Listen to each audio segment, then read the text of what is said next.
नमस्कार दोस्तों। हमारी आज की कहानी है विदेश में नौकरी। क्या हो गया माँ बापूजी? क्यों मेरे पीछे पड़े हो आप दोनों? मैं कहीं मरने के लिए तो जा नहीं रहा जो आप इस तरह से कर रहे हो। अरे मैं कोई छोटा बच्चा नहीं हूँ, बड़ा हो गया हूँ मैं अब। क्यों नहीं समझते आप? क्यों नहीं छोड़ते मेरा पीछा? अरे मेरे भी कुछ सपने हैं, मैं उनको साकार करना चाहता हूँ। विदेश जाकर पैसा कमाना चाहता हूँ।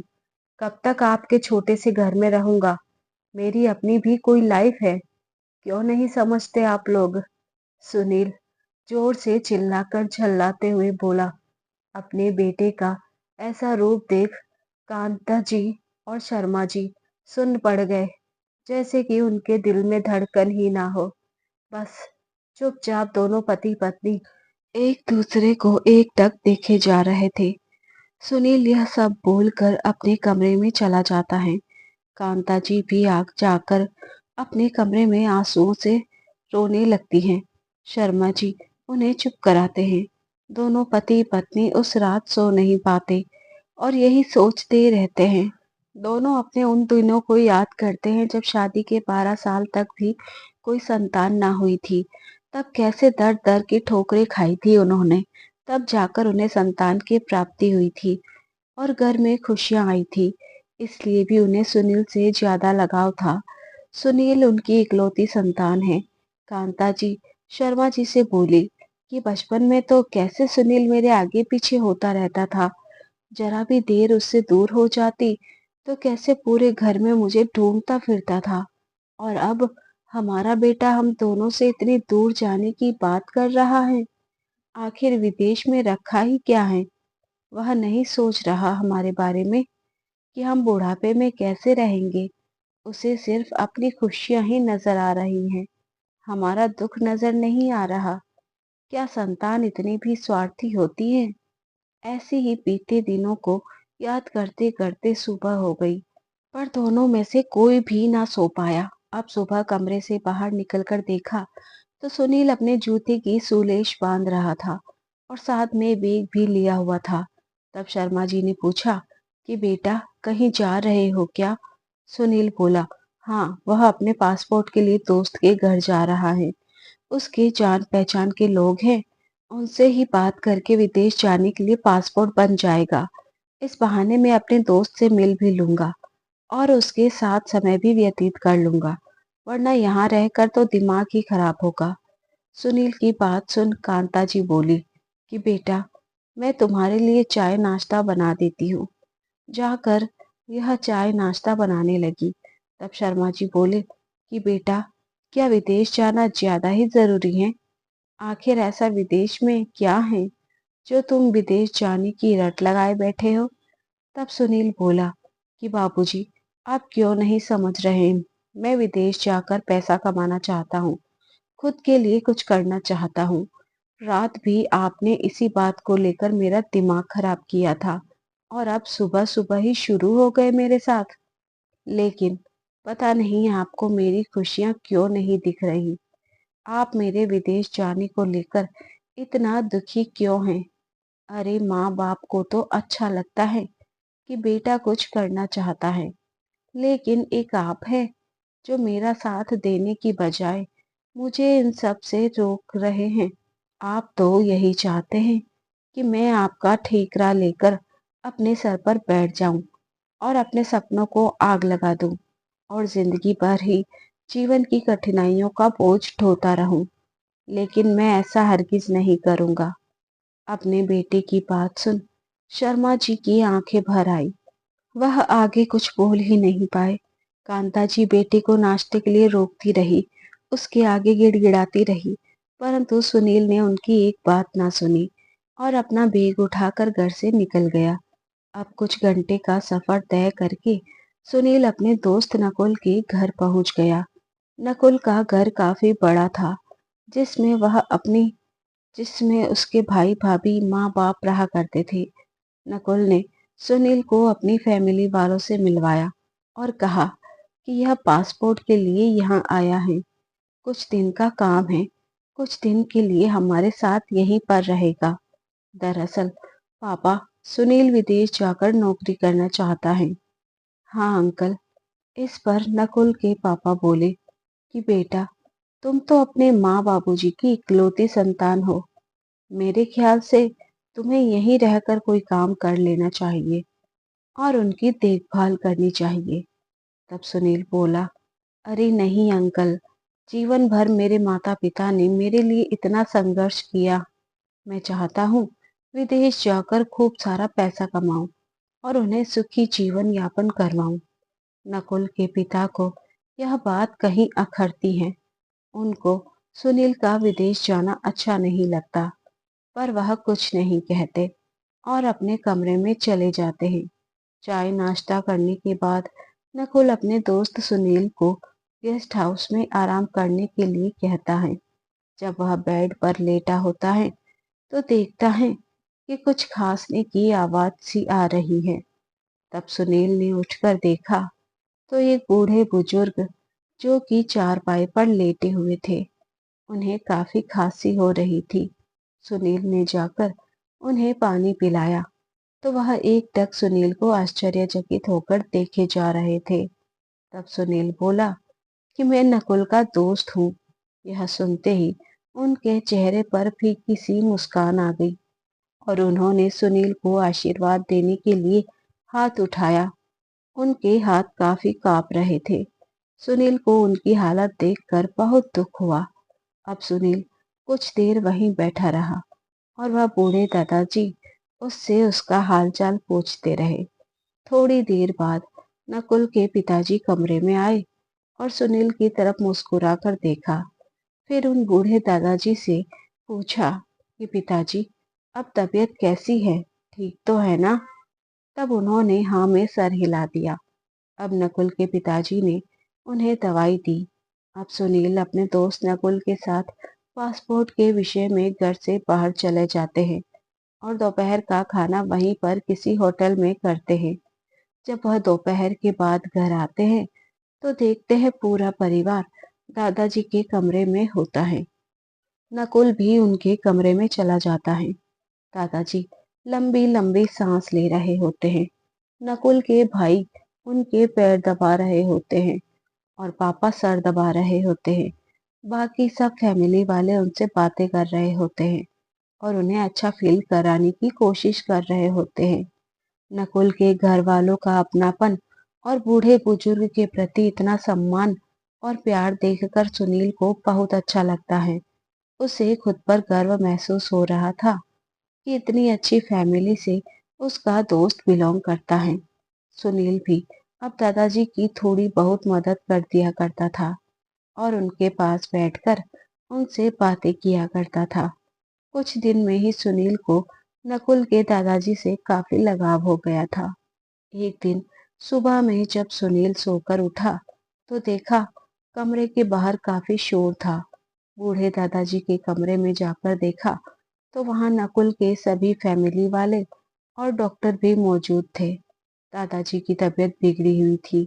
उन्हें सांस लेने में परेशानी हो रही थी और वह कुछ बोल नहीं पा रहे थे। सब परेशान थे। दादाजी स्नेह भरी आंखों से सबकी ओर देख रहे थे।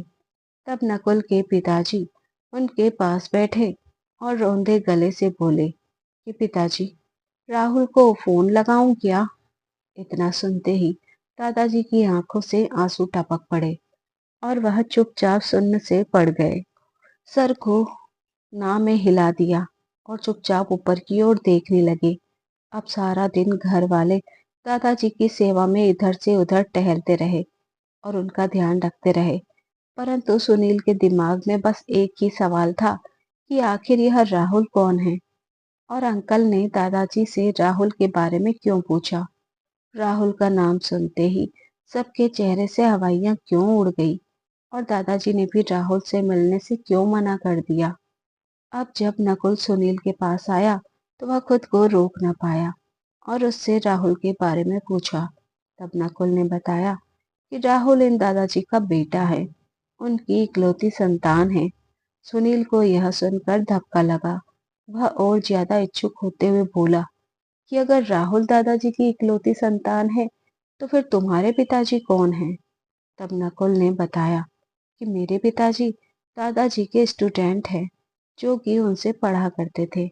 उनका बेटा राहुल जब पढ़ लिख कर कामयाब हो गया, इन्होंने अपने बेटे राहुल की पढ़ाई में अपने घर तक गिरवी रख दिए और खुद किराए के मकान में रहने लगे। बेटा विदेश चला गया और बूढ़े माँ बाप को ऐसे ही छोड़ गया। धन संपत्ति थी नहीं उनके पास, जो था बेटे की पढ़ाई पर लगा दिया था और राहुल ने जाकर वहां पर शादी कर ली।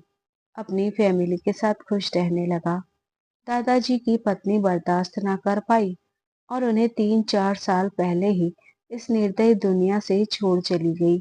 अब दादाजी अकेले रह गए। किराए के मकान का किराया न देने की वजह से मकान मालिक ने इन्हें वहां से बाहर निकाल दिया और गिरवी घर की कीमत वापस न करने की वजह से घर भी बिक गया। अब वह फुटपाथ पर रहने लगे। एक दिन सड़क पर पिताजी ने इन्हें देखा तो वह इन्हें लेकर घर आ गए। तब दादाजी ने अपनी आप बीती पिताजी को बताई और फूट फूट कर रोने लगे। उस दिन से आज तक वह हमारे साथ है। हमारे दादाजी के साथ इंसानियत का रिश्ता है और हम उन्हें अपने दादाजी ही मानते हैं। पिताजी को एक पिता मिल गए और हमें दादा मिल गए। अब नकुल यह सारी बातें सुनील को बता ही रहा होता है कि दरवाजे के आड़ में खड़े नकुल के पिताजी भी कमरे के अंदर आते हैं और बोलते हैं कि बेटा, यह दुनिया बड़ी ही मतलबी है। जब तक इंसान का मतलब दूसरे इंसान से होता है तब तक वह उसे अच्छा लगता है, लेकिन जिस दिन वह मतलब पूरा हो जाता है तो वह बोझ नजर आने लगता है। और दुखी और हैरानी की बात तो यह है कि उसकी सगी औलाद ने ही इन्हें छोड़ दिया, जिसके लिए इन्होंने अपना सब कुछ न्योछावर कर दिया। इनका घर तक बिक गया।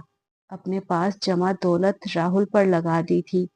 उसी राहुल ने उन्हें घर से बेघर कर दिया और विदेश जाकर शादी कर ली। आज वह इतना बड़ा आदमी है, इतना पैसा कमाता है, लेकिन बूढ़े माँ बाप को ऐसे तड़पता छोड़ गया। पत्नी सदमा बर्दाश्त ना कर पाई थी और पहले ही चल बसी थी। अपने आदरणीय टीचर की ऐसी हालत देखकर मुझसे रहा नहीं गया और मैं घर ले आया था। आखिर क्यों बच्चे इतने स्वार्थी होते हैं? नकुल के पिताजी की यह बात सुनकर सुनील अचंभे में था। वह खुश भी था कि उन्होंने दादाजी को अपने घर में रखा है और एक तरफ दुखी भी था कि बेटा ऐसा कैसे कर सकता है। वह सोचता है कि कितने भले लोग हैं, दूसरों के लिए कितना कर रहे हैं, और एक तरफ उनकी सगी औलाद है जो वहां रहकर अपना जीवन खुशी से गुजार रही है। एक तरफ उसे इतने भले लोगों को देखकर खुशी हो रही थी, तो दूसरी तरफ दुनिया के मतलबी रिश्तों को देखकर वह दल दल में धंसा जा रहा था। सुनील का दिल थर्रा रहा था डर से कि तभी बाहर से किसी अनहोनी की उसके कानों में आवाज पड़ी। देखा तो वह बूढ़े दादाजी इस दुनिया को छोड़कर जा चुके थे। पूरे परिवार में मातम सा छा गया। अब दादाजी के पार्थिव शरीर को अंतिम विदाई देने की तैयारी करने लगे। पूरे परिवार में से कोई भी एक ऐसा ना था जिससे दादाजी का खून का रिश्ता हो। सभी लोग इंसानियत का फर्ज निभा रहे थे। दादाजी के बेटे को इस बात की खबर नहीं थी, और अगर खबर होती भी तो शायद उससे कोई फर्क ही नहीं पड़ता। सुनील के पत्थर हो चुके दिल को यह सब देखकर कहीं चुभन महसूस होने लगी। उसका दिल पिघलने लगा। चीता पर लेटे दादाजी की जगह सुनील को अपने माँ बाप नजर आने लगे, जो उसे विदेश ना जाने की गुहार लगा रहे थे और उसके आगे गिड़गिड़ा रहे थे। यह सब देख सुनील दहाड़े मारकर रोने लगा। सुनील के मन में उसके माँ बाप के लिए प्रेम की नई कोपलें उगने लगी। अब सब घर आ गए। जब सुनील कमरे में बैठा होता है कि तभी उसके घर से उसके पिताजी का फोन आता है। कांपते हाथों से सुनील फोन उठाता है। तब पिताजी उसका हालचाल पूछते हैं। तब सुनील कहता है कि पिताजी, मैं बिल्कुल ठीक हूँ। और जल्दी ही घर आ जाऊंगा, कहकर सुनील फोन रख देता है, क्योंकि और कुछ बोलने की उसमें हिम्मत न थी। अब सुनील सुबह उठकर रेलवे स्टेशन जाता है। नकुल अपने दोस्त को विदा करता है और कुछ घंटे बाद वह घर पहुंच जाता है। आज सुनील परिवार और माँ बाप का मतलब समझ चुका था कि आखिर क्यों उसके माँ बाप उससे अलग नहीं होना चाहते, उसे अपने से दूर नहीं करना चाहते। अब सुनील अपने घर आ जाता है और दरवाजे पर जाकर डोरबेल बजाता है। सामने देखा है तो उसकी माँ खड़ी होती है। सुनील जाते ही अपनी माँ से लिपट जाता है और जोर जोर से रोने लगता है। बेटे का विलाप सुनकर पिताजी भी कमरे से बाहर आते हैं और सुनील को रोता हुआ देखकर उसे वजह पूछते हैं। तब सुनील कुछ नहीं बोलता और रोते हुए अपने माता पिता से माफी मांगने लगता है। माँ, बाबूजी, मुझे माफ कर दीजिए। मैं आपको छोड़कर कहीं नहीं जाऊंगा। बार बार एक ही बात का दोहरा रहा था। बेटा, क्या हो गया? तेरा अपॉइंटमेंट लेटर आया है, देखो। सुनील के पिताजी शर्मा जी उसे अपॉइंटमेंट लेटर दिखाते हुए कहते हैं।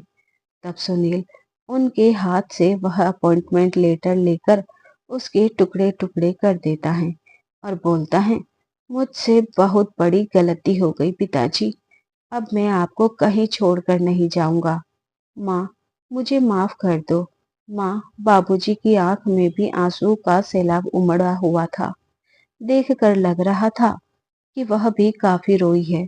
अपने बेटे को रोता हुआ देखकर दोनों उसे चुप कराते हैं और गले से लगा लेते हैं।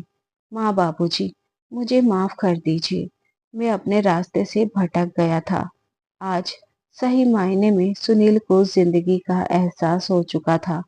दोस्तों, किसी ने सही कहा है कि भीगने मत देना अपने माँ बाप की आंखों को आंसुओं से, क्योंकि जिस घर की छत से पानी टपकता है उस घर की दीवारें भी कमजोर हो जाती हैं। अब सुनील माँ बाप के पास में ही रहकर पास के शहर में ही कोई नौकरी कर लेता है और खुशी खुशी जीवन यापन करने लगता है। दोस्तों, आपकी क्या राय है सुनील और अब उसके माता पिता को लेकर? कमेंट बॉक्स में जरूर बताएं। कहानी आपको जरा भी पसंद आई हो तो वीडियो को लाइक शेयर करें, चैनल को सब्सक्राइब करें। मिलते हैं जल्द ही नई कहानी के साथ। तब तक आप अपना ख्याल रखें। धन्यवाद।